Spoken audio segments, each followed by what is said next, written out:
Nouvelle étape donc dans la lutte contre le projet écoparc prévu dans la vallée de la Papenho. L'association Haururu organisera une seconde marche de protestation la semaine prochaine. Je vous rappelle qu'elle milite pour la protection de la faune et de la flore. Le président de l'association a emmené nos journalistes dans la vallée de la discorde. Regardez. Papenho est menacée. C'est le message de l'association Haururu qui milite contre le projet d'aménagement de la vallée en parc touristique. Document à l'appui, Alphonse égrène l'étendue des dégâts. Pour mieux se rendre compte, il nous emmène sur le tracé de sa colère. Premier arrêt dans ce cirque de verdure, c'est d'ici que partira la marche. Sur cette terre qu'on appelle Matiétier, où le poisson volant s'est arrêté aussi. Et nous, l'homme aussi, doit s'arrêter ici parce que le poisson volant était fatigué. Et nous, le 13, on va venir en voiture. Et puis d'ici, on va aller à pied. Nous nous enfonçons dans la vallée sacrée. Au fil des kilomètres, la contestation enfle jusqu'à voir le site sur lequel devrait être installé le téléphérique du projet écoparc. Cette montagne, il mesure 1000 mètres d'altitude.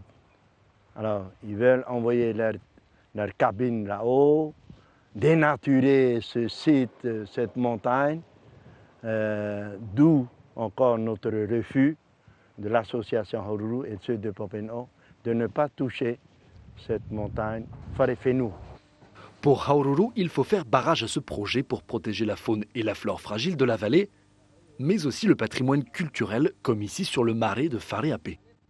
C'est un lieu où, c'est pas nous qui le disons, c'est des gens qui viennent de l'extérieur qui disent « Oh, ce lieu magique, c'est un lieu magique ».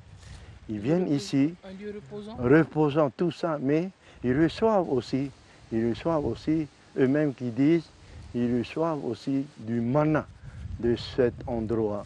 Et bien, tout ça, c'est merveilleux. Cette marche s'achèvera 6 km plus tard à Mahiruahine, où des panneaux explicatifs seront disponibles pour permettre aux randonneurs engagés de comparer les deux idées d'aménagement de Papenho qui s'affrontent.